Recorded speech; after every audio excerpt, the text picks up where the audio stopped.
Hello, my name is Jim Toot, and I'm an Associate Professor of Political Science at Central Virginia Community College.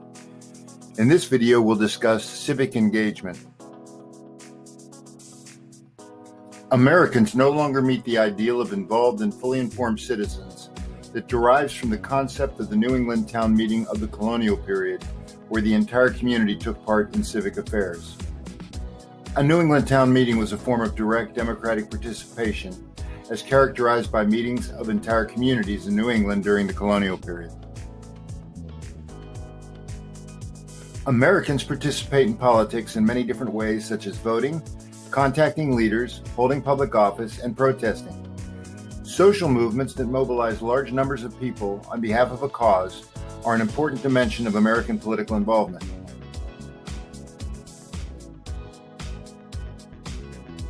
Political participation can be defined as actions directed explicitly towards influencing the distribution of social goods and values. Far more people participate in politics by voting than by any other means.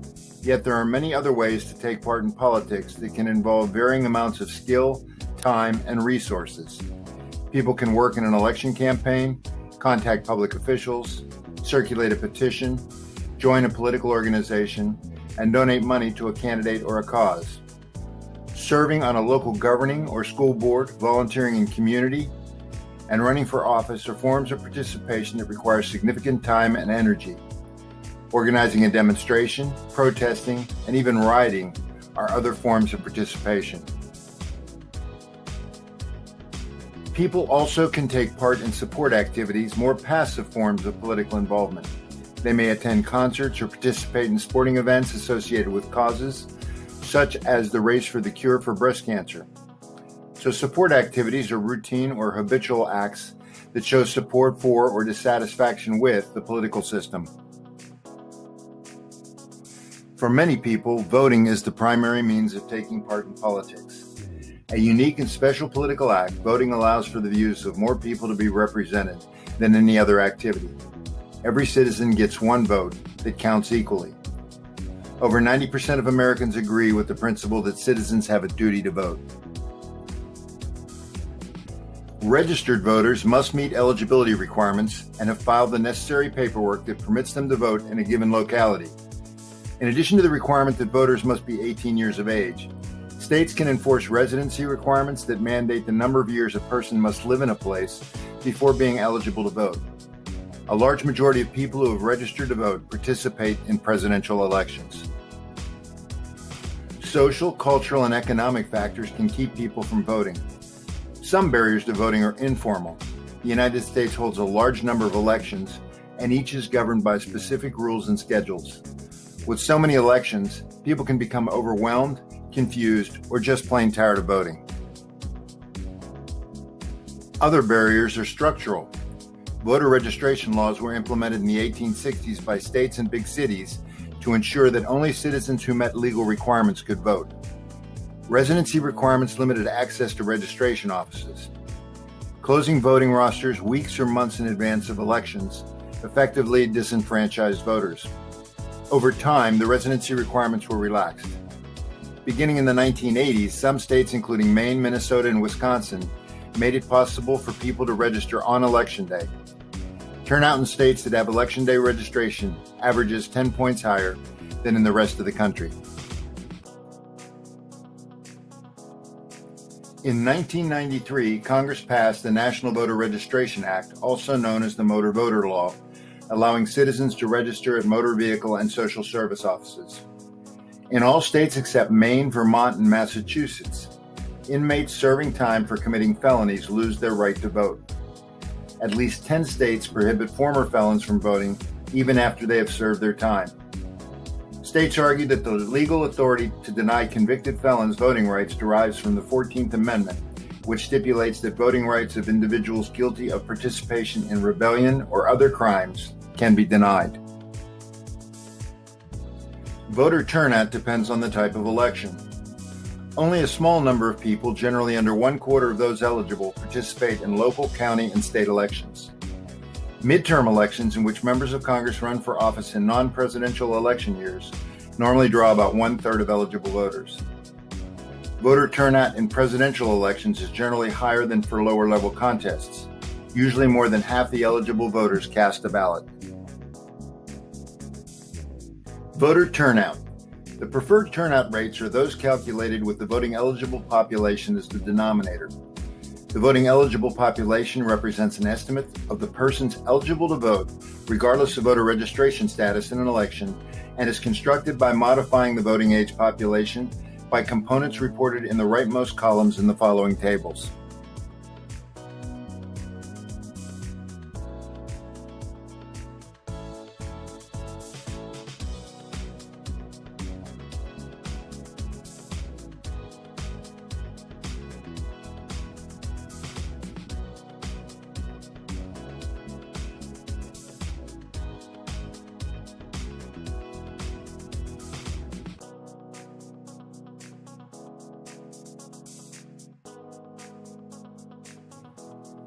People have many options for engaging in politics. People can act alone by writing letters to members of Congress or staging acts of civil disobedience. Civil disobedience is deliberate, nonviolent violation of the laws that people consider to be unjust, committed in order to draw attention to a cause.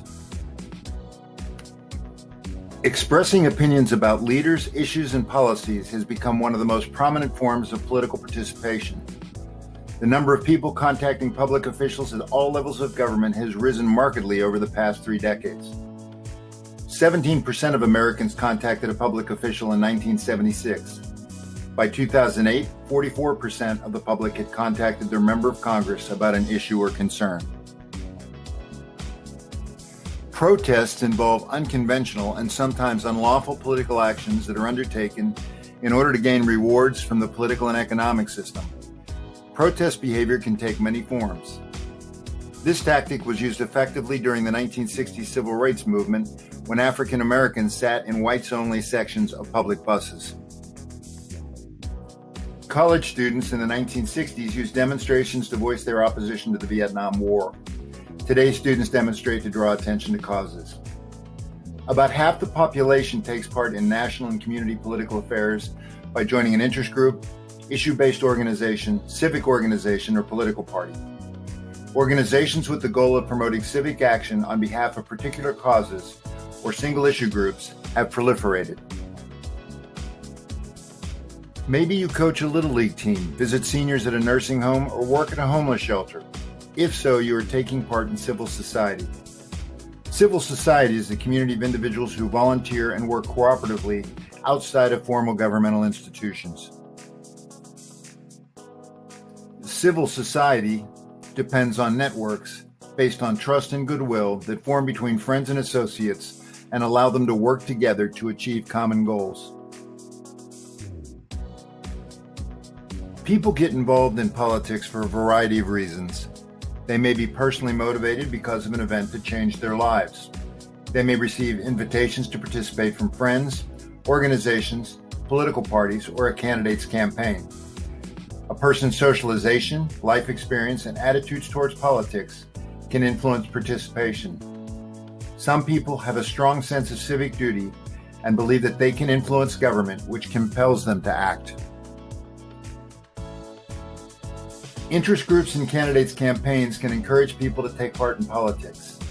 They use marketing strategies to target potential activists based on demographic characteristics and political orientations. Organizations acquire lists of prospects from political parties and market research firms, and they use these lists to contact people by mail, telephone, email, and more recently, text messages. They can micro-target supporters based on specific characteristics, such as voters who are in their 20s, drink Starbucks coffee, and work in the legal field. Micro-targeting is a marketing strategy in which potential political activists are identified and solicited on the basis of their demographic characteristics and consumer behavior. People can establish the habit of participating in politics through political socialization, the process by which people acquire their political beliefs, attitudes, and actions. Activities place young people in social and political networks with others who have a strong sense of civic duty, the belief that one has the responsibility to take part in community life. People's attitudes about government and politics can influence their decision to participate. People who have a strong sense of political efficacy, are interested in politics, and have a sense of civic duty are more likely to participate. Political efficacy is the belief that you can personally make a difference in politics and governmental affairs. Meaningful and regular opportunities for all people to participate must be guaranteed by a democratic political system, whether or not everyone chooses to take part. But not all Americans take part in politics, nor are the opportunities for participation equal. Voters and political activists generally are older, more educated, and better off financially than the general population. These people have the best chance of having their views represented in government. Meanwhile, those who rely the most on government programs and policies, such as recipients of public assistance, often have fewer opportunities to participate and are less engaged. Socioeconomic status is people's levels of education, income, and occupation, and is strongly linked to patterns of political participation. Education has the strongest impact on participation as it provides people with background knowledge of how the political system works. Educated people develop the skills that allow them to follow and understand events through the mass media. They are likely to form opinions about political issues and engage in discussions. Political participation differs notably by age. People between the ages of 35 and 65 are the most politically active. At this stage in life, people are more likely than younger people to have established homes, hold steady jobs, and be settled into communities. Those with stable community roots often have stronger incentives and greater resources for becoming involved in politics. While younger people turn out in elections less often than older people, youth voting has been on the rise in presidential elections since 2004. Political scientists and journalists often talk about the gender gap in participation, which assumes women lag behind men in their rates of political engagement. The gender gap is closing for some forms of participation, such as voting, but still exists for activities such as running for office. Women turn out to vote more frequently than men. Since 1986, women have exceeded men's turnout rate in presidential elections. 68.4% of women cast a ballot in 2020, compared with 65% of men. Women have a strong sense of civic duty and believe that voting is a citizen's obligation. The gender gap is defined as the difference that exists between men's and women's political participation. Race and ethnicity. Participation differs among members of racial and ethnic groups. Specific patterns of participation are associated with African Americans, Latinos, and Asian Americans and Pacific Islanders. African Americans. Discriminatory practices kept Black voter turnout low until after the passage of the Voting Rights Act of 1965. Poll taxes, fees that had to be paid before a citizen could register to vote, disenfranchised the poor, many of whom were Black. Literacy tests, which required people to demonstrate their ability to read, write, and interpret documents prior to voting, were applied unfairly to Blacks. The white primary restricted voting in Democratic primaries to whites in certain southern states. The Southern Democratic Party was so dominant that winning the primary was tantamount to election to office. Intimidation and violence by groups such as the Ku Klux Klan kept Black voters from the polls.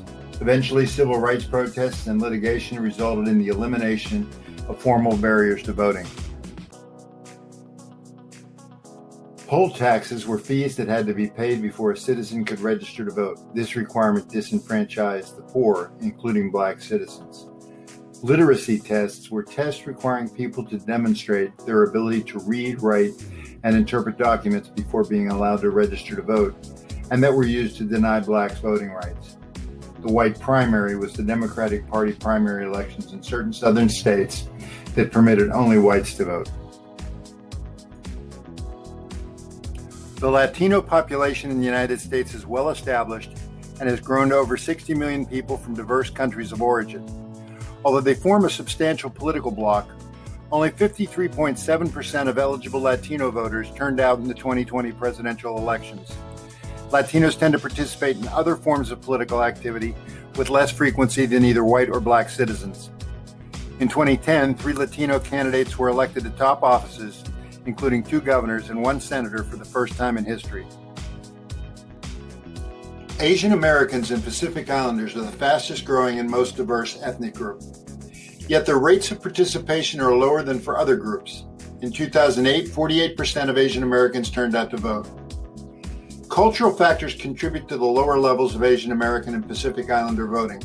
Some are recent immigrants who still maintain strong ties to their ethnic culture.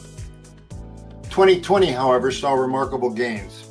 Voter turnout, measured as the voting rate among adult citizens, jumped from 49.3% among Asian Americans in 2014 to 59.5% in 2020. A social movement has a formal and enduring organizational structure as well as recognized leaders. Movements begin with people who share concerns about long-standing societal problems and believe that their rights and interests are not being adequately represented.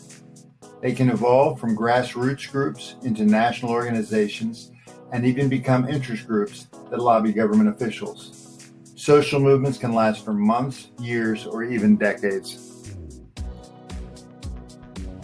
Movement participants assume that collective action, cooperative activities by groups in pursuit of a common goal, will be more effective in gaining the attention of the media and government officials to instigate change than individuals acting on their own. Collective action is cooperative activities by groups in pursuit of a common goal. The following are examples of social movements. The abolitionist movement was a social movement in the mid-1800s that sought to end slavery. The temperance movement was a movement that prompted Congress to pass the 18th Amendment in 1919, instituting prohibition, which forbade the sale or transportation of alcohol. Prohibition was repealed in 1935. The Civil Rights Movement. The 15th Amendment to the Constitution formally ended race-based limitations on voting in 1870. However, minority citizens were not truly enfranchised until the passage of the Civil Rights Act of 1964 and the Voting Rights Act of 1965. This legislation was the result of pressure on the government by the Civil Rights Movement. The women's movement was a social movement that began with the goal of seeking women's suffrage and extended to other aspects of women's equality. Congress passed the Women's Educational Equity Act in 1974, which included Title IX, requiring schools to remove barriers to females' full participation in sports.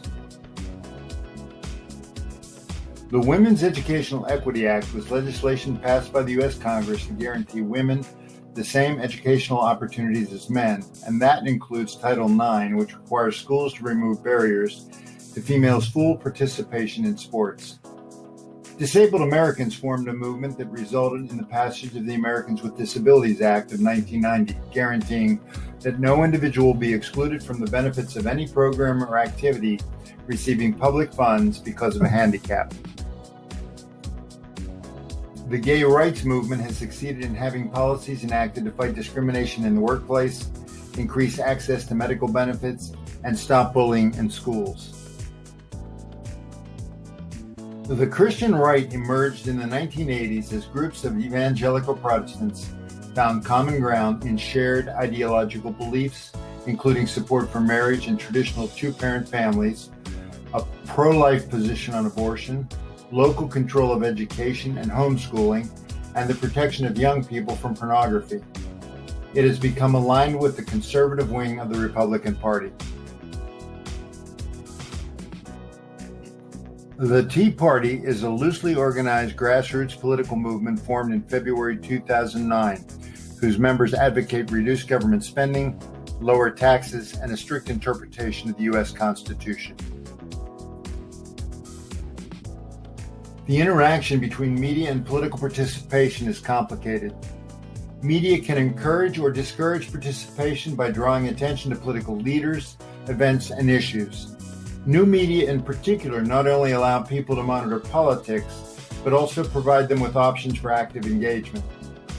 Devastating events extensively reported in the media can spark people to organize and lobby for policy change. E-activism. New information technologies provide additional options for people who wish to take part in acts of civil disobedience and protest. Digital tools such as websites, blogs, email lists, and social network sites can be used to organize people online. Smart mobs are groups of people who are organized through networks facilitated by computers and smartphones. Smart mobs are more spontaneous, have less structure, and exist for a shorter time period than social movements. Anti-globalization and environmental activists protesting the World Trade Organization Ministerial Conference in Seattle in 1999 used smart mob tactics to coordinate their efforts. Scholars disagree about the effects of mass media on political participation. Some argue that the media serve the public by providing information that stimulates political interests, furthers information gathering, and encourages participation. Others contend that the media create a situation wherein passive monitoring of politics substitutes for real action. Passive monitoring is the idea that television is making Americans a nation of watchers rather than doers.